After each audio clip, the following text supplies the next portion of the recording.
बिस्मिल्लाहिर्रहमानिर्रहीम। अस्सलाम वालेकुम नाज़रीन। आज हम आपको लटके हुए पेट और पेट की इजाफी चर्बी को पिघलाने का टोटका बताने जा रहे हैं। ये टोटका ज़ुबैदा आपा का बताया हुआ है। नाज़रीन, आज हम आपको पेट की चर्बी पिघलाने के लिए आसान तरीन एक कुदरती मशरूब के बारे में बताने जा रहे हैं, क्योंकि मोटापा और बढ़ती हुई फालतू चर्बी हर औरत को लाक है। इससे निजात पाने के लिए अगर किसी नुस्खे का इस्तेमाल कर चुके हैं जिससे आपको कोई ख़ास फ़ायदा हासिल नहीं हुआ, तो आइए आज हमारे इस टोटके को ज़रूर इस्तेमाल करें। इंशाअल्लाह इससे आपको बहुत फ़ायदा हासिल होगा। नाज़रीन, सेब का सिरका हज़ारों सालों से इस्तेमाल किया जा रहा है और बहुत आजमूदा पाया गया है। इसमें मौजूद तेज़ाबी ख़ासियत की वजह से चर्बी और खाने के मुज़र हिस्से फ़ौरी तौर पर पिघलने लगते हैं।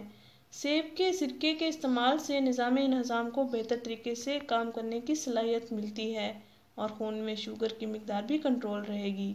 नाज़रीन, सेब का सिरका वज़न कम करने और मुतअद्दिद बीमारियों से निजात पाने के लिए भी इस्तेमाल किया जाता है। इसके अलावा चेहरे के दाग धब्बे, गिरते बालों से निजात पाने के लिए भी सेब का सिरका बहुत मुफीद है। नाज़रीन, अब आपको घबराने और परेशान होने की ज़रूरत नहीं है।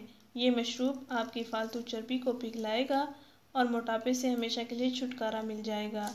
आप इस मशरूब से अपना लटका हुआ पेट ठीक कर सकते हैं।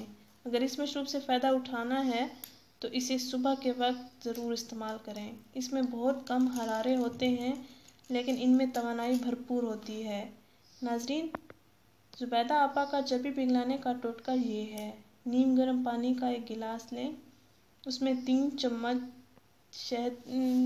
चम्मच सेब का सिरका डालें।